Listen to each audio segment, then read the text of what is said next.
Primer video de la unidad número 6 y aquí analizaremos en esta unidad la crisis del orden colonial que va a terminar desembocando hacia el final en la Revolución de Mayo, que por supuesto ya analizaremos en la otra unidad número 7. Para ubicarnos un poco más en el tiempo, retornemos a esta línea de tiempo que ya establecimos en la unidad número 5.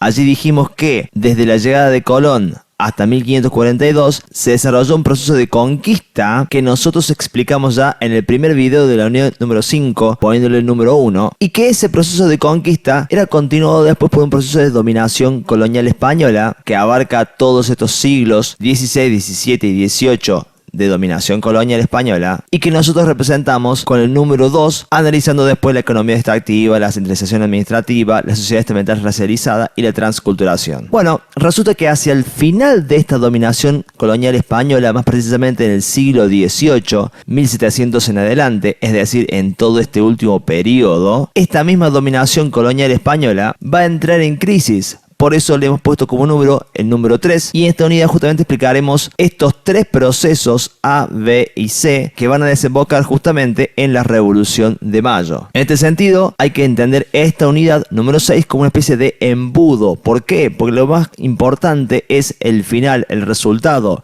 La pregunta clave que nos hacemos aquí y que todo el tiempo estamos queriendo responder es ¿por qué sucedió la Revolución de Mayo? Para eso justamente tenemos las causas estructurales, las reformas borbónicas y las causas coyunturales. Y en este video analizaremos con profundidad las causas estructurales. Desde ya les recuerdo por supuesto la simbología de los colores. El amarillo significa el aspecto social, el verde el aspecto económico y el rojo el aspecto político. Muy bien, ¿qué son causas estructurales y qué son causas coyunturales? Bueno, cuando queremos explicar cualquier tipo de proceso histórico, reconocemos siempre que hay causas de larga duración, de extenso periodo de tiempo que, si se me permite la metáfora, van llenando el vaso gota a gota de a poco, pero a largo plazo y de forma sostenida.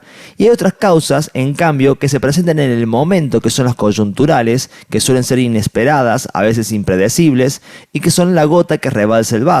Nosotros aquí vamos a estudiar las causas estructurales porque son las de largo plazo y las que, a mi criterio, tienen mucho más peso a la hora de explicar por qué pasa lo que pasa, en este caso por qué se da la Revolución de Mayo. Esas causas estructurales están en este esquema, son el contrabando, el mayor desarrollo económico americano y el ascenso social de los criollos. Empecemos con el contrabando. El contrabando es el comercio ilegal que no respeta este monopolio comercial, no respeta las reglas de este sistema de comercio cerrado que ya explicamos en la unidad número 5 y que suele involucrar a criollos y a ingleses, sobre todo a partir de la ciudad de Buenos Aires. Nosotros habíamos dicho que el monopolio comercial era un sistema de comercio cerrado justamente entre la metrópoli, entre España y las colonias a partir de algunos puertos autorizados en el cual la colonia solamente podía comerciar con España en esos puertos y en ningún otro lugar más. Ese monopolio comercial tenía como beneficiario indirecto a la Inglaterra industrial que justamente vendía los productos manufacturados a España y los comerciantes peninsulares españoles luego los revendían en la colonia. Por supuesto, insistimos, a través de un sistema de comercio cerrado y con puertos autorizados. Bueno, resulta que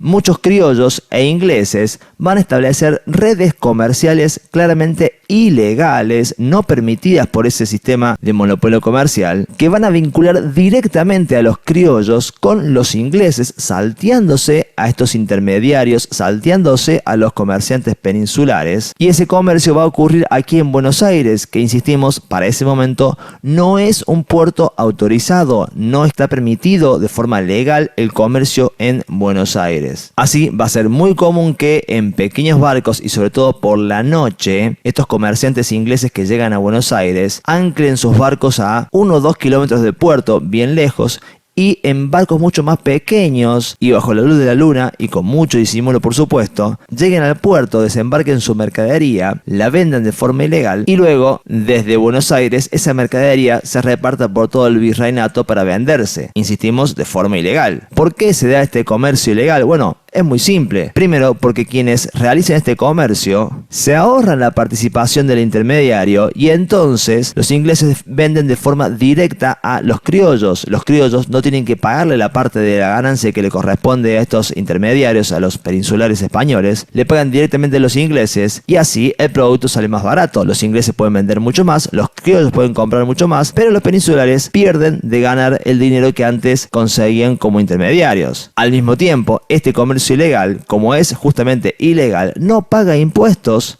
y entonces el rey de España no recibe dinero alguno por estas transacciones comerciales. Es por eso entonces que los ingleses y los criollos están muy interesados en practicar este contrabando. De hecho, esto que planteamos recién de evitar el pago de impuestos, de evadir el pago de impuestos, es algo que también los convence a algunos peninsulares que participan, insistimos, siempre de forma ilegal en este contrabando. Y remarco esta ilegalidad del contrabando, no para decir que los que lo hacen, los criollos, los ingleses, capaz que también algunos peninsulares son malas personas o tienen malas intenciones. De hecho, a nosotros no nos interesa en lo más mínimo ver si son buenas o malas personas. No estudiamos la historia desde un punto de vista moral o ético. No nos interesa hacernos una idea al mejor estilo Disney de quiénes son los buenos y quiénes son los malos, porque ese no es nuestro objetivo. Nosotros aquí, insistimos, queremos explicar por qué se da la Revolución de Mayo y la práctica del contrabando, buena o mala, según cómo se la mire, es una de las causas, y ya veremos por qué, para explicar este resultado de la Revolución de Mayo. Si a nosotros nos gusta o no nos gusta que los ingleses y los criollos hagan contrabando, eso no tiene ninguna importancia. Lo que nos interesa explicar es cómo sucede, por qué sucede, y ya veremos también por qué es que el contrabando contribuye a la Revolución de Mayo. Otra cuestión fundamental a recordar: Buenos Aires en este periodo no es una gran ciudad como lo es hoy en día. En aquel momento Buenos Aires es todavía un pequeño pueblo de poca importancia y que justamente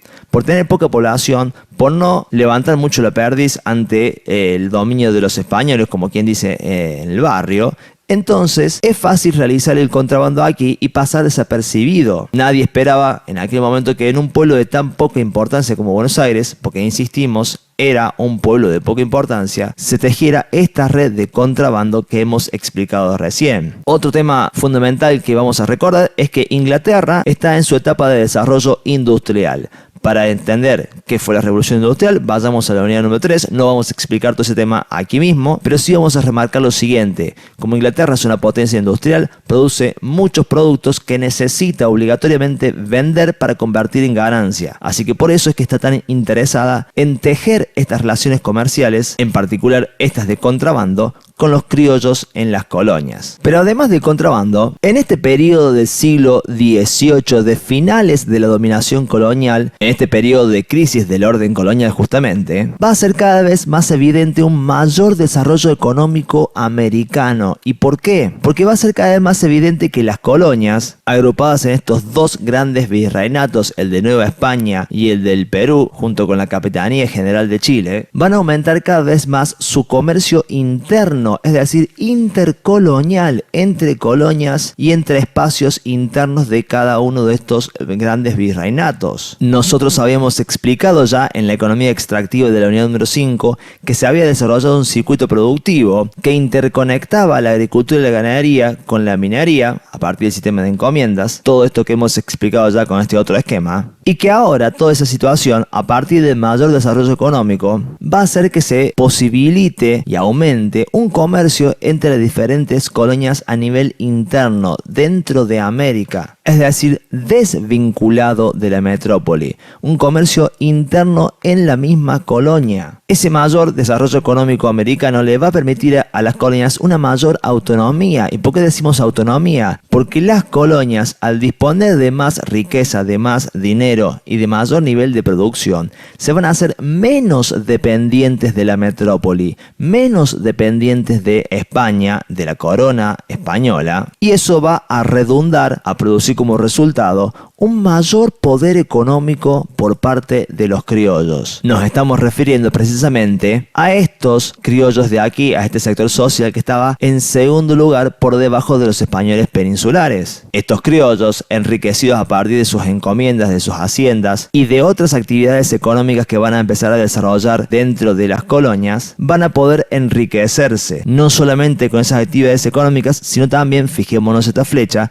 a partir del mismísimo contrabando. Esta mayor autonomía de las colonias, cabe aclarar, no significa que automáticamente las colonias, estas de aquí, se hacen totalmente independientes y rompen completamente el vínculo con la metrópoli. No, todavía no. Para eso hay que esperar a la próxima unidad número 7, en la cual hablemos de la Revolución de Mayo.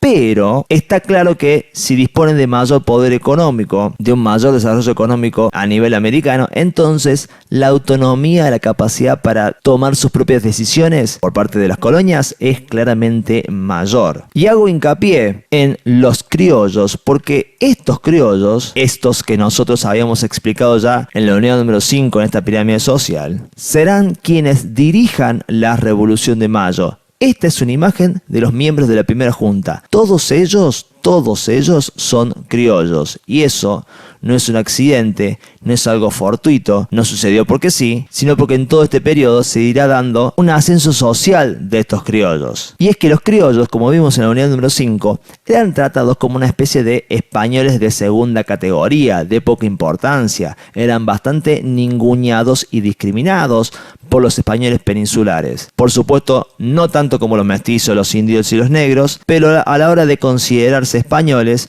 los peninsulares se percibían como españoles de primera categoría y los criollos como una especie de españoles de segunda importancia. Bueno, ahora, a partir de este mayor desarrollo económico americano y a partir del contrabando, los criollos van a empezar a ascender socialmente y van a haber conseguido mayor poder económico. Vamos a encontrar a criollos ricos, criollos que ya no pueden ser descriptos con esta imagen que nosotros utilizamos en la unidad número 5, sino que están mejor representados por esta otra imagen de la unidad número 6. Fijémonos cómo estos criollos están mucho mejor vestidos, mejor hasta peinados, e incluso fijémonos detalles de esta imagen. Tenemos un candelabro con las velas aquí para iluminar la noche, cortinas, paredes con estampado, y acá tenemos un elemento bastante paradigmático.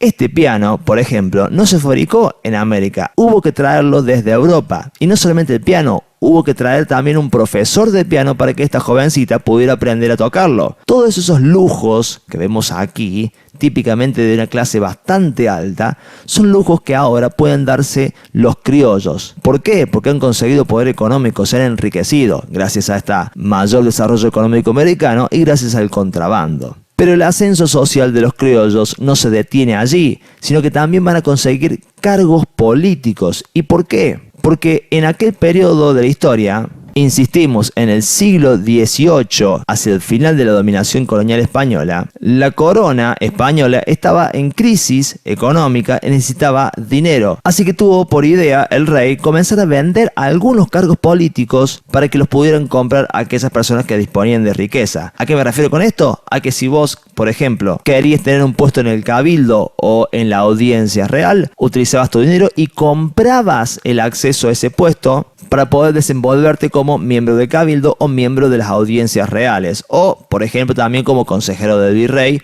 o consejero del capitán general. Estos cargos que antes eran inaccesibles para los criollos, apenas el del cabildo nada más, ahora se podían conseguir justamente a partir de la compra de los mismos. No importa si vos tenías una formación adecuada, si eras una persona apta para ese puesto, si sabías de lo que ibas a trabajar, si te habías formado y habías estudiado para esto, no importaba tanto eso, importaba que pudieras comprar el acceso a tu cargo político. De esta manera, la corona recaudaba dinero y los criollos se hacían con cargos políticos. ¿Por qué es importante que los criollos consigan cargo político? Porque, como ya planteamos recién, en la Revolución de Mayo, todos los que dirijan esa revolución, todos los gobiernos que vamos a tener nosotros en ese periodo, van a estar dirigidos por los criollos. Y el haber ocupado cargos políticos antes de la revolución les dio una experiencia y una sabiduría que van a ser fundamentales luego, justamente, cuando esta revolución suceda.